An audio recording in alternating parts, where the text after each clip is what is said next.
오늘 세례식이 있습니다. 그래서 오늘은 특별히 창세기 말씀을 조금 멈추고 세례에 대하여서 말씀을 같이 나누고자 합니다. 로마서 6장 3절에서 4절 말씀으로 제목을 세례, 언약의 표와 인침, 언약의 표와 인침이라는 제목으로 여러분들과 같이 하나님의 말씀을 나누고자 합니다. 여러분, 오늘 말씀드린 것처럼 세례식을 우리가 거행합니다. 우리 입교 또 유아세례, 세례를 받는 분들, 우리가 지난 시간 동안에 복음을 통하여서 같이 교육을 하였고 같이 나누었고 신앙 고백에 대한 고백들을 같이 들었었습니다. 그래서 오늘 하나님의 은혜 가운데서 같이 세례식을 거행하게 되는 것이 얼마나 기쁘고 감사한지 모르겠습니다. 항상 교회는 새 생명으로 인하여서 세례 학습이나 세례가 주어지고, 그래서 그런 것들을 통하여서 우리가 새 생명에 대한 인식을 가지고 기뻐하고 감사하는 그런 마음들이 우리 모든 성도들 가운데에 있어야 하는 것이죠. 여러분, 세례를 어떻게 이해하고 계시는지 모르겠습니다. 여기 계신 여러분들은 오늘 세례 받으신 분 외에 대부분의 분들은 여러분들이 학습을 받고 세례를 받으셨습니다. 제가 돌이켜 쭉 뒤돌아보면 파편적으로는 세례가 무엇인지에 대해서 말씀을 잠깐 나누기도 했었지만은, 세례라는 것이 과연 정말 어떤 의미가 있는지에 대해서, 세례가 우리에게 왜 중요한지에 대해서 선명하게 시간을 주어서 여러분들에게 교육하고 말씀을 전한 부분들은 잘 없었던 것 같아요. 그래서 오늘 이 시간을 빌어서 세례에 대한 부분들이 도대체 어떤 의미인지 다시 한번 말씀을 들으면서 여러분들이, 그리고 제가 세례 받을 때에 그때의 시간, 그때의 기억들, 또 그때의 의미들을 다시 한번 마음속에 새기고 기억하면서 그렇게 주님 앞에 함께 나아갔으면 좋겠다 생각이 되어집니다. 여러분, 세례는요 교회에 입문하는 것이 아닙니다. 교회의 어떤 한 등록 절차로서의 세례가 세례라고 그렇게 생각할 수 있는데, 그것이 세례가 아닙니다. 세례는 그보다 비교할 수 없는 훨씬 더 큰 의미가 있다는 것을 우리가 다시 한번 선명하게 기억해야 하는 것이죠.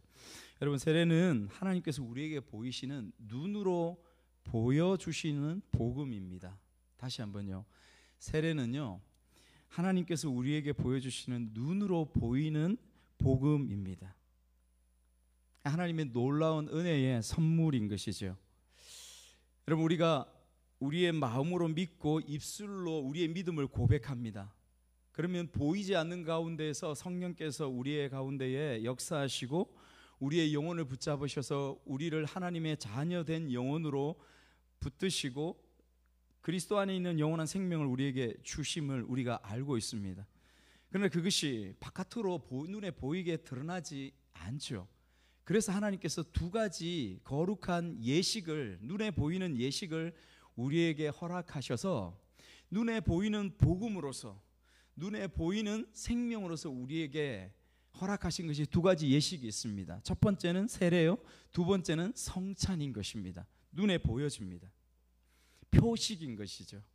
여러분, 이것을 기억해야 됩니다. 그래서 세례를 일컬어서 우리가 제목에서 보았던 것처럼 하나님께서 우리에게 약속하신 그 약속의 표요, 사인이요, 은혜의 인침이라고 그렇게 표현하는 것입니다. 좀 어려운 말인데, 약속의 표요, 은혜의 인침이다. 하나님께서 우리에게 은혜 주신 것을 인을 치셨다, 도장을 꽉 찍었다라는 것입니다. 여러분 아시는 것처럼 도장 한번 꽉 찍으면 어떻게 돼요? 다시 반려할 수가 없습니다.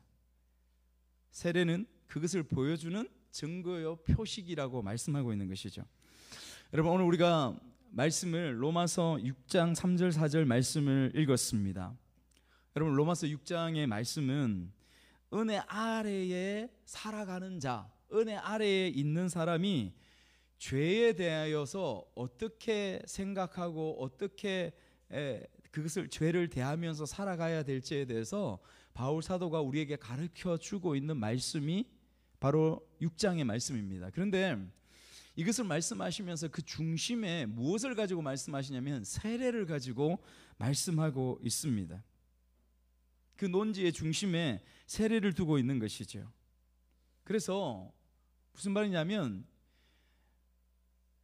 주님께서 우리에게 주시는 그 복음의 그 중심 가운데 세례라는 것이 들어있어서 복음의 실체가 무엇인지, 복음의 실제가 무엇인지를 눈으로 보여주는 것이 세례라는 것을 우리에게 보여주고 있는 것입니다. 오늘 이 말씀에서, 우리가 읽었던 말씀에서 여러분, 그래서 이제 본론으로 들어가서 세례의 의미가 도대체 어떤 것이 있는지를 한번 하나하나 우리 짚으면서 살펴보고자 하는 것입니다.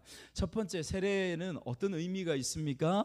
여러분 기억하시면서 잘 들어주셨으면 좋겠습니다. 첫 번째, 세례는 우리 앞에 한번 PPT 보여주시면요, 세례는 그리스도와 함께 죽고 다시 사는 표가 세례입니다. 여러분, 누군가 밖에 나가서 세례가 뭐예요? 물으면 그냥 딱 이 말이 먼저 탁 튀어나와야 돼요. 나는 그리스도와 함께 죽고 그리스도와 함께 살아나는 것, 그 표가 세례입니다 라고 여러분들이 이야기할 수 있으셔야 됩니다. 그리스도와 연합된다라는 것이죠. 3절 말씀 우리 다시 한번 읽겠습니다. 시작. 무릇 그리스도 예수와 합하여 세례를 받은 우리는 그의 죽으심과 합하여 세례를 받는 줄을 알지 못하느냐, 그렇게 말씀하고 있습니다. 여러분, 여기에 예수와 합하여라는 헬라어는 에이스라는 말을 씁니다. 에이스는 무슨 뜻이냐면 그냥 단순히 합한다, 두 개가 합한다 이 의미가 아니라 안으로라는 뜻을 가지고 있어요. 안으로. 무슨 말이냐면 그리스도 안으로 들어간다라는 뜻이에요. 예수 그리스도 안으로 우리가 들어가서 그곳에서 합하여진다라는 뜻을 가지고 있는 것입니다. 예수 그리스도와 그리스도 안으로 들어가서 그리스도와 함께 연합되어지는, 하나가 되어지는 것을 세례라고 말하고 있다라는 것입니다. 세례는 그리스도와 신비한 연합을 이루는 것을 의미합니다. 내가 예수님과 함께 죽고 이제는 예수님과 함께 산다. 그 복음의 실제적인 부분들을 드러내고 증거하는 것이 세례라고 우리에게 말씀해주고 있죠. 여러분, 존 칼빈, 위대한 신학자이죠. 종교개혁가인 존 칼빈은 그의 책에서 이렇게 이야기합니다. 세례는 그리스도의 피가 우리의 영혼을 씻는다는 것을 하나님께서 우리에게 보이시는, 눈으로 볼 수 있도록 보이시는 성례의 표시이다라고 그렇게 말하고 있습니다. 그리스도의 십자가는 우리의 죄를 그 십자가에서 죽이셨다. 그분의 부활은 우리를 새 생명으로 일으키신다. 그래서 영원한 주님 안에 있는 그 생명을 우리가 가지고 우리도 예수님처럼 영원히 살아가는 존재, 죽음과 단절되어지고 이제는 죽음과 끊어진 존재인 것을 우리에게 보여주는 표식, 여러분, 그것이 세례라고 우리에게 선포하고 있는 것입니다. 그래서 단순히 세례는요, 물 한 번 머리 위에 끼얹거나 또 침내 가운데 들어가서 그 물에 한 번 빠뜨리는 그것이 세례요 침례가 아니라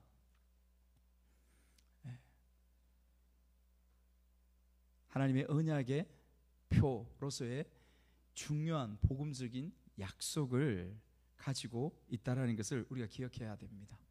여러분, 그래서 우리가 주의해야 될 것은 이런 성수라고 하죠. 보통 성수라는 말이 좀 맞는지 좀 의문이긴 한데, 성수, 또 그것을 썼던 그릇, 이런 부분들이 역사 가운데에서 보면, 교회 역사 가운데 보면 그런 부분이 얼마든지 우상이 되어졌던 부분들 볼 수 있어요. 여러분, 인디아나 존스 영화 보십니까? 보셨습니까?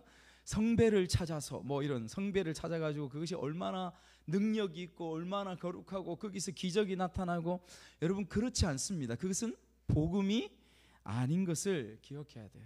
우리의 목에 목을 걸고 다니고 귀에 귀걸이에 십자가를 하고 다니면 예수 믿는 것처럼 오히려 그 반대입니다. 여러분 그것이 오히려 희화화 될 수 있는 그런 부분이 되어지고, 십자가 자체도 그 자체가 교회의 성도에게 우상이 되어지면 결코 안 된다는 것을 여러분 이 시간을 빌어서 다시 한번 기억하셨으면 좋겠다 싶습니다.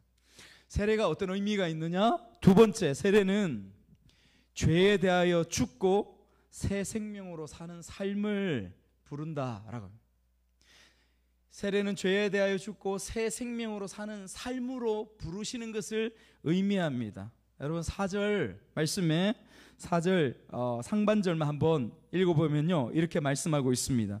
그러므로 우리가 그의 죽으심과 합하여 세례를 받음으로 그와 함께 장사되었으니, 이렇게 말씀하고 있습니다. 똑같은 말씀을 골로새서 2장 12절 말씀에도 이렇게 말씀합니다. 우리 같이 한번 앞에 보면서 읽어볼까요? 시작. 너희가 세례로 그리스도와 함께 장사한 바 되고 또 죽은 자들 가운데서 그를 일으키신 하나님의 역사를 믿음으로 말미암아 그 안에서 함께 일으키심을 받았느니라. 그리스도와 함께,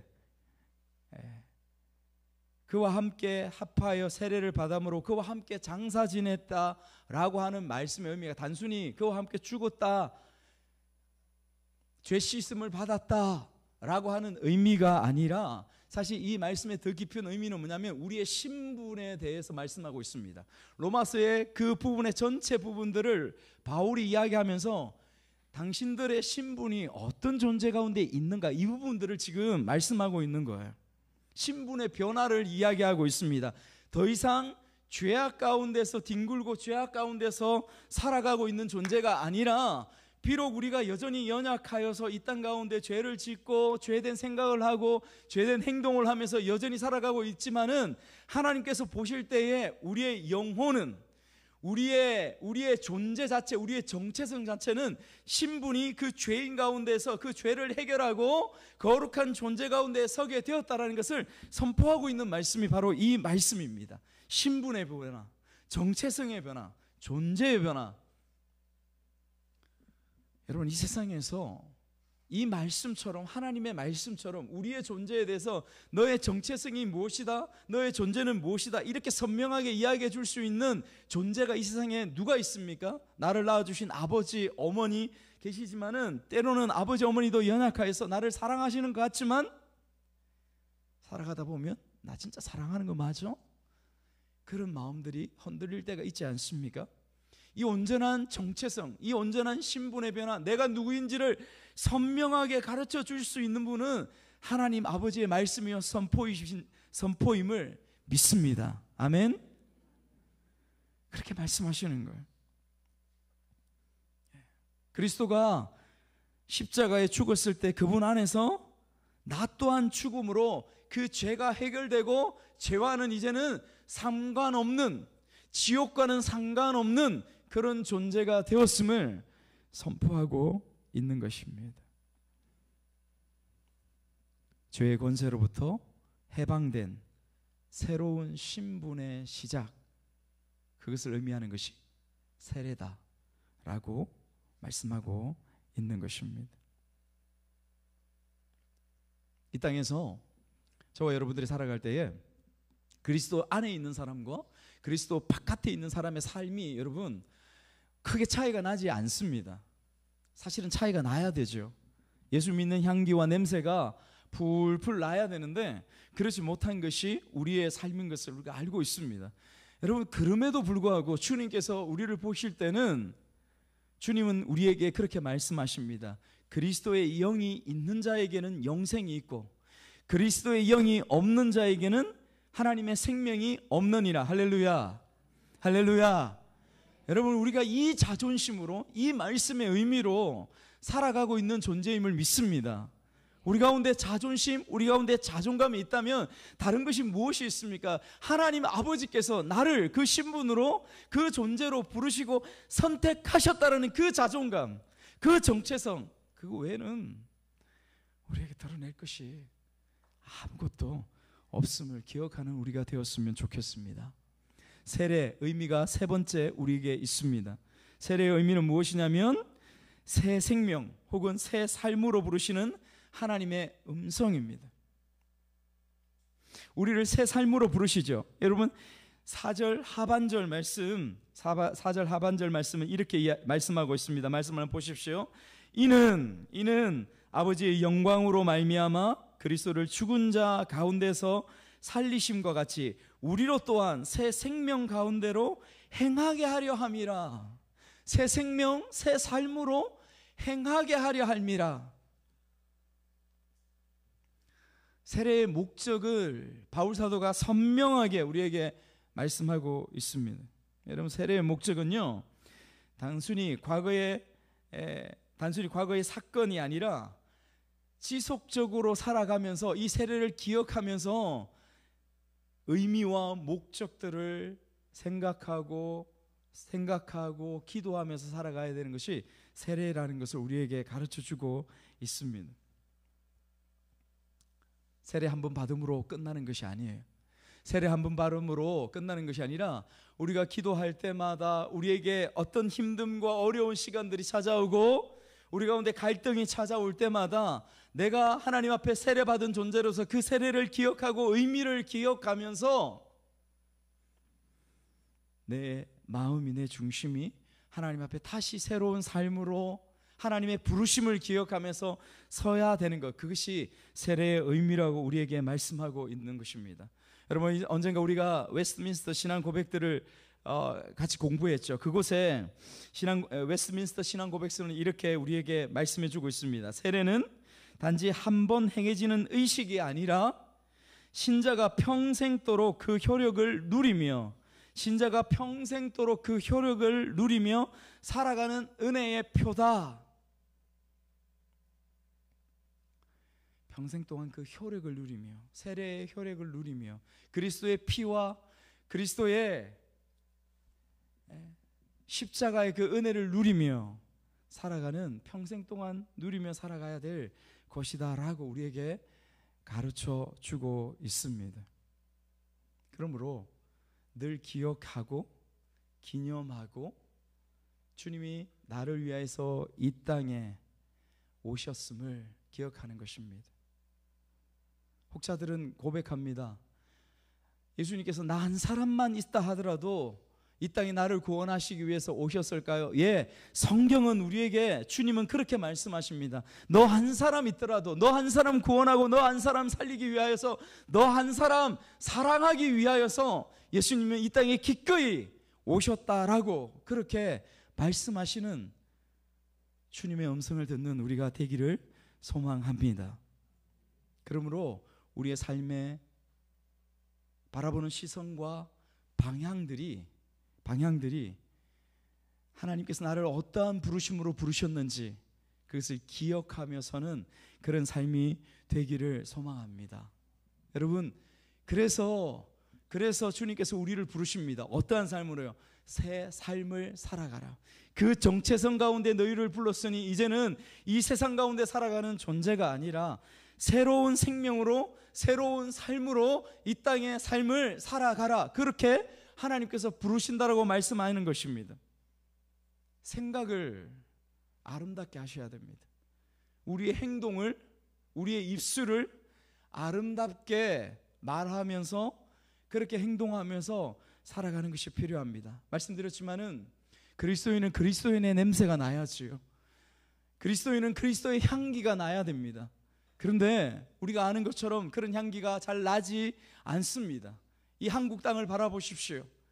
여전히 그런 모습들 가운데 있기 때문에 교회가 오히려 세상으로부터 너희들 왜 그래? 너희들이 정신 차려야, 너희들이 잘 서 있어야 우리가 너희들 바라보면서 함께 따라가지, 너희들 바라보고 우리가 그래도 따라가지, 이렇게 이야기하는데 지금은 오히려 세상이 우리를 향하여 손가락질하고 있는 그러한 모습들 가운데 있지 않습니까?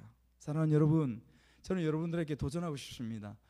여러분들은 우리가 세례를 받고 이미 존재적으로 거룩한 존재 가운데 있지만, 그러나 우리의 삶은 아직입니다. 온전하지 않습니다. 그러므로 여러분들이 하나님 앞에서 얼마든지 하나님을 배신하고 배반하고 타락했던 존재, 여전히 타락할 수 있는 존재임을 기억하는 우리가 되어야 될 줄 믿습니다. 타락할 수 있는 존재, 여러분, 그것을 바울 사도는 그것을 두려워하라고 말씀합니다. 두려워하라고. 그런 존재일 수 있다는 거. 여러분, 우리에게 하나님께서는 자유의지를 주십니다. 하나님을 선택하고 사랑을 선택하고 생명을 선택할 수 있는 그 길을 우리에게 주셨습니다. 왜입니까? 우리를 사랑하기 때문에. 기계로 부르셔서 명령한 대로, 입력된 대로 말하고 행동하는 존재가 아니라 사랑이기 때문에 우리로 하여금 선택할 수 있는 존재가 되기 위하여 그렇게 부르셨습니다. 그러므로 우리는 여전히 우리가 이 땅 가운데 존재하고 있는 시간들 동안에는 내가 타락의 존재일 수가 있다라는 그 경각심을 가지고 여러분, 이 땅의 삶을 살아가야 된다라고 바울 사도는 우리에게 충고하고 경고하고 있음을 기억해야 될 줄 믿습니다.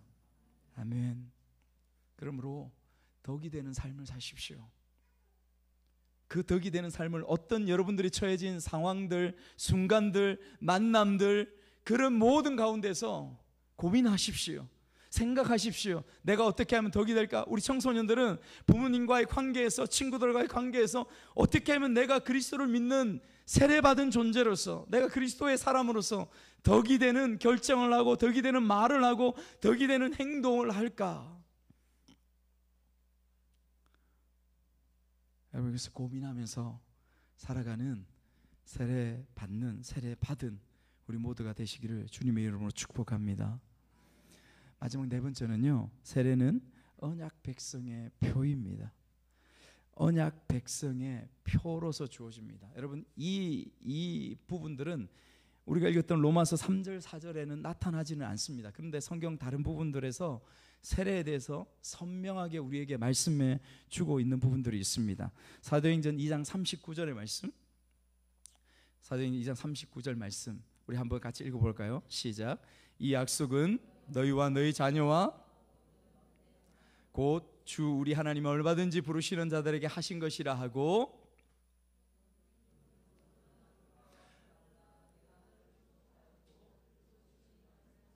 이 말씀은 아닙니다.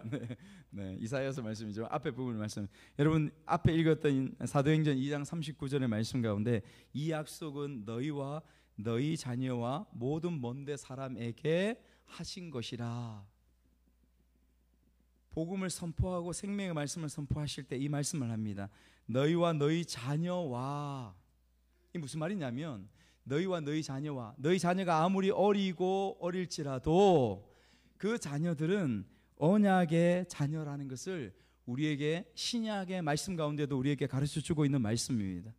여러분, 우리가 기억하십니까? 창세기의 말씀을 공부하면서 아브라함을 여러분 한번 떠올려 보십시오. 아브라함과 언약을 맺으시면서 하나님께서 주신 것이 무엇입니까? 그 언약으로 우리에게 명하신 것이 무엇이었습니까? 할례였죠. 할례였습니다. 여러분, 그 할례가 신약으로 와서 그 할례의 정신이, 의미가 그대로 승계되어져서 받은 것이 무엇입니까? 바로 오늘 우리가 행하는 세례이죠. 세례입니다. 여러분, 이것은 그 한 사람에게 주어진 세례이면서 동시에 하나님께서 아브라함을 통해 주시는 말씀이 무엇이냐면, 그 언약의 공동체, 그 가족 공동체에게 주시는 언약의 약속인 것을 우리가 기억해야 됩니다.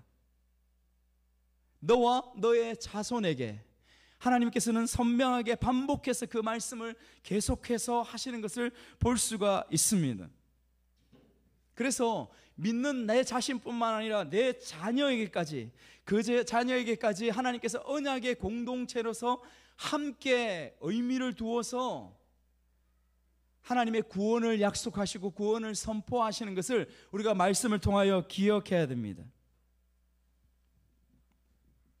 하나님의 그 구원은 언약된 가정과 그 공동체를 통하여서 이루어가기 때문에 그렇습니다. 물론 우리가 고백합니다.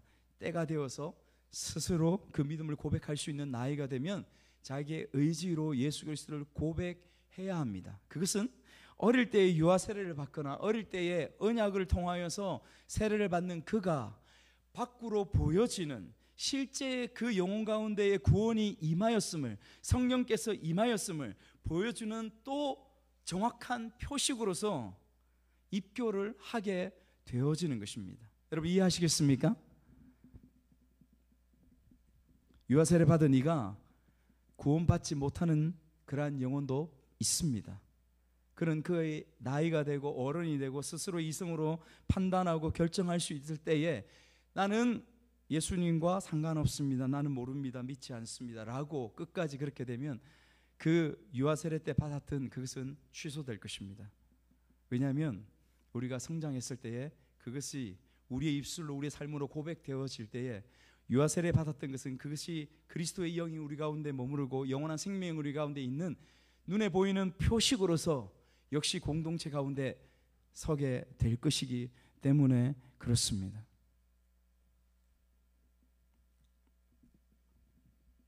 여러분 우리 청소년이 전에 한번 우리 같이 했던 분이 질문을 했대요. 유아 세례 그 어린 아이가, 생각도 없는 이 어린 아이가 세례를 받을 때 그 아이가 구원받을 수 있습니까? 아니 구원받을 수 없어 라고 이야기를 해서 저한테 찾아와서 질문을 했어요. 그분이 구원받을 수 없다고 하던데요. 그래서 제가 이야기를 해줬습니다. 설명을 하고 그 부분에 대해서 말씀 전체를 통하여서 이해한 부분, 이해를 하지 않으셨기 때문에 그렇게 이야기할 수 있어. 그렇지만 그렇지 않아. 그렇게 했습니다. 유아 세례. 그래서 여러분 이 이유 때문에 언약 백성에게 주어진 세례는 표이기 때문에 그래서 우리가 유아 세례를 하는 것입니다. 우리의 믿음으로.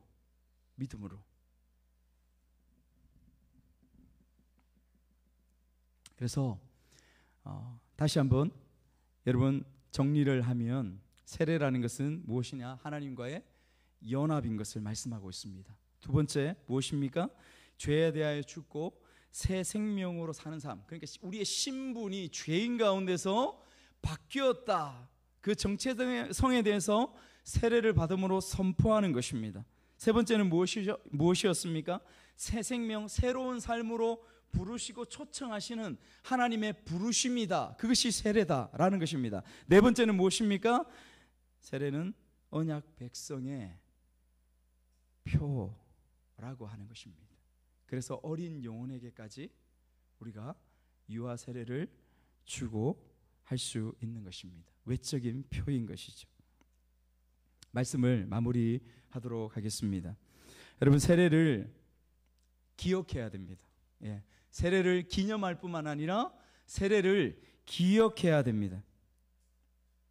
세례는 이 모든 이유들로 인하여서 우리가 선택해서 우리가 원해서 받는 것이 아니라 하나님의 선택의 표로서, 하나님께서 나를 선택하시고 여러분을 선택하신 그 표로서 주시는 중요한 표징인 것을, 표시인 것을 우리가 다시 한번 기억해야 합니다.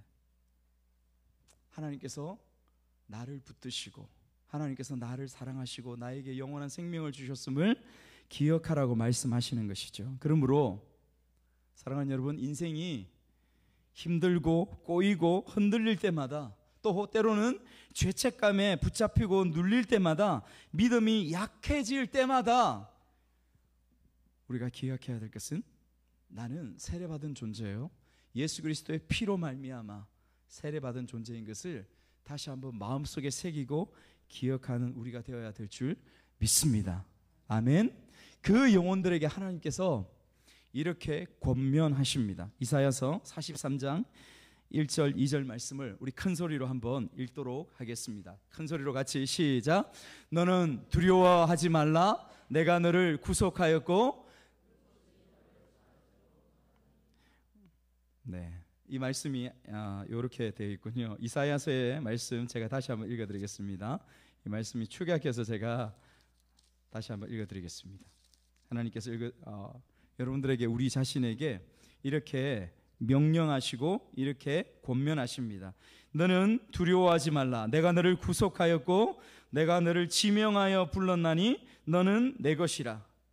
네가 물 가운데로 지날 때에 내가 너와 함께 할 것이라. 강을 건널 때에 물이 너를 침몰하지 못할 것이며 네가 불 가운데에 지날 때에 타지도 아니할 것이요 불꽃이 너를 사르지도 못하리니. 할렐루야.